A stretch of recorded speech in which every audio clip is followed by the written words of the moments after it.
Kumpirmado, Ate Twinkle saksi sa lihim at nakakaiyak na proposal ni Paulo kay Kim. Panoorin ang buong kwento. Usap-usapan ngayon ang revelasyon ni Ate Twinkle tungkol sa private proposal ni Paulo Avellino. Sa kabila ng pagiging pribado, ibinunyag na nandoon ang buong pamilya para saksihan ang nakakaiyak na moment. Ito na nga ba ang happy ending na hinihintay ng lahat matapos ang maraming pagsubok? Alamin ang detalye dito. Ang buong kwento, ang tagumpay ng pag-ibig, ang lihim na proposal ni Paulo at ang kwento ng pagbangon mula sa sakit ng nakaraan. Sa mundo ng showbiz kung saan ang bawat galaw ay sinusubaybayan, bihirang magtatagpo ng isang kwento ng pag-ibig na parehong pribado at pampubliko, puno ng pagsubok ngunit nagwakas sa tagumpay. Ito ang kwento ng Kim Pao o tambalang Kim Chiu at Paulo Avellino na kamakailan lamang ay gumulantang sa social media at sa puso ng kanilang mga tagahanga dahil sa balita ng isang napaka-espesyal na kaganapan, ang proposal ni Paulo kay Kim, ang revelasyon ni Ate Twinkle. Ang lahat ay nagsimula sa isang mainit na usap-usapan na kinumpirma ng isang napakahalagang tao sa buhay ni Kim Chiu, ang kanyang kapatid na si Ate Twinkle. Sa isang pahayag na nagpapakilig sa libu-libong fans, inilabas ni Ate Twinkle ang katotohanan. Naroon siya, kasama ang buong pamilya kung lumuhod si Paulo Avellino at inalok ang kanyang pag-ibig kay Kim. Ang detalyeng ito ay hindi lamang basta chismis, ito ay patunay ng lalim ng relasyon ng dalawa. Sinasabing yes agad ang naging sagot ni Kim, isang sinyalis na walang pag-aalinlangan sa kanyang puso. Ang presensya ni Ate Twinkle at ng pamilya ay nagpapatunay na ang moment na ito ay hindi isang palabas para sa kamera o isang gimmick para sa isang proyekto. Ito ay isang sagrado at pribadong okasyon na inilaan para sa mga taong tunay na nagmamahal sa kanilang lahat. Obvious naman, sabi na nga ng marami, na tanging mga mahalagang tao lamang ang imbitahan para saksihan ang pangyayaring ito. Gusto nila ng pribado, gusto nilang damhin ang bawat sandali ng walang halong ingay ng mundo. Ito ay paninikurado na ang pamilya ang pundasyon ng kanilang buhay. Ang unang makakasaksi sa simula ng kanilang forever, tagumpay laban sa mga bashers at kritiko. Hindi naging madali ang daan para sa Kim Pao. Kung babalikan natin, marami ang nagsabi noon na ang kanilang tambalan ay hanggang real lang.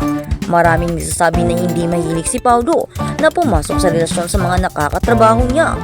May mga bashers na pilit ibinababa ang kanilang samahan. Nakesyo promo lang daw ang lahat para sa kanilang mga serye at pelikula. Ang daming say ng mga haters. Walang humpay ang batikos, walang humpay ang pagdududa. Pero ngayon, sa harap ng balitang ito, tahimik ang mga kritiko. Ang proposal ay isang malaking sampal sa mga nagsabing hindi sila magtatagal. Ngayon na ready nang maging real na rin ang Kim Pao. Goodbye na sa mga bashers. Hindi sila nagtagumpay sa kanilang layunin na sirain ang magandang samahan ng dalawa.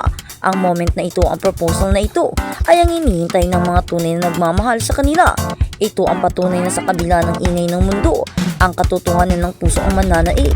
Ang bigat ng nakaraan ni Kim Chiu upang lubos na maunawaan kung bakit ganito na lamang ang iyak at saya ng mga fans. Kailangang balikan ang pinagdaanan ni Kim Chiu. Hindi lingid sa kaalaman ng publiko ang mga pagsubok na hinarap ng Chinita Princess. Pagdating sa pag-ibig, ang kanyang puso ay ilang beses nang nadurog, tinapakan at sinaktan.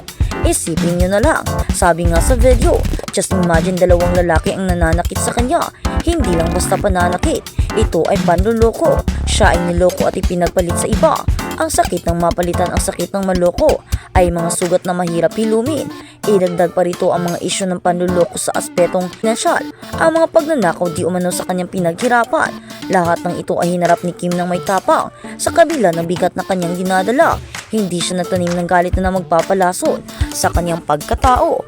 Ang sabi nga nila, kapag mabuti ang iyong puso, ibabalik sa iyo ito ng Panginoon. At ito na nga ang nangyari ngayon. Ang lahat ng luha ng pumatak noon ay pinalitan na ng mga ngiti at kilig ngayon.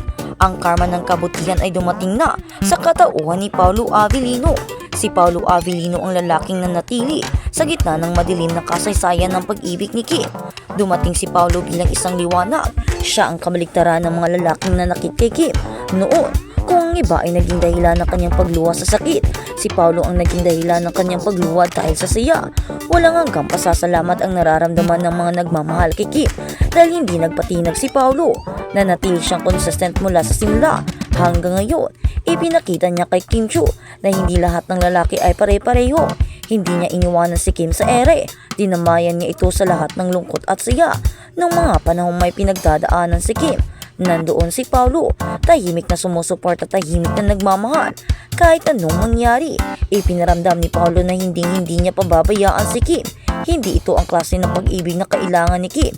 Isang pag-ibig na sigurado, isang pag-ibig na protektado siya, at isang pag-ibig na ipinagmamalaki siya, hindi lang sa harap ng kamera, kundi lalo na sa likod nito. Ang mensahe ng pag-asa, ang kwento ng proposal ni Paulo kay Kim, higit pa sa balitang showbiz. Ito ay isang kwento ng pag-asa para sa lahat ng nasaktan, para sa lahat ng niloko at para sa lahat ng nawalan ng tiwala sa pag-ibig. Ang Kim ay isang paalala na may nakakalaang tamang tao para sa bawat isa. Ang mga pagsubok at problema na hinaharap ni Kim ay naging daan upang maging mas matatag siya at upang mas ma-appreciate niya ang tamang pagtrato na ibinibigay ni Paulo. Ang Diyos ay makatarungan, nakita niya ang busilak na puso ni Kim. Kaya naman ibinigay niya ang isang Paulo Avelino na handang panindigan siya sa harap ng Diyos at mga tao. Sa huli, ang mensahe ay simple: mahal namin kayo, Kim Pao, ang inyong kwento at inspirasyon. Ang proposal na ito ay simula pa lamang ng isang bagong kabanata.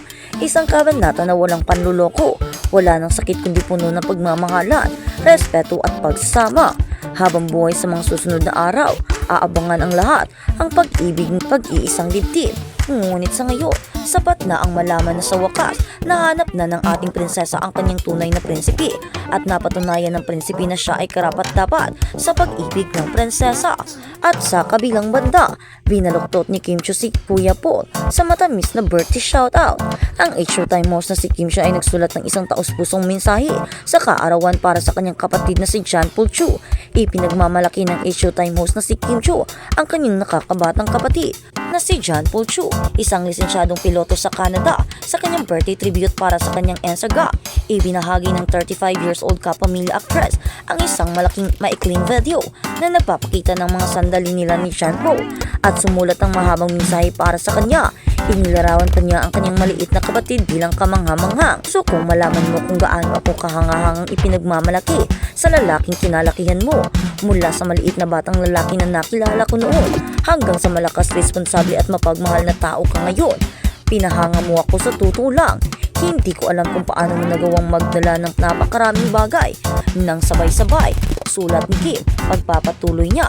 Kahit na milya-milya ang agwat natin mangyari, laging tandaan ito. I am so proud of you, of who you are and of who you are going.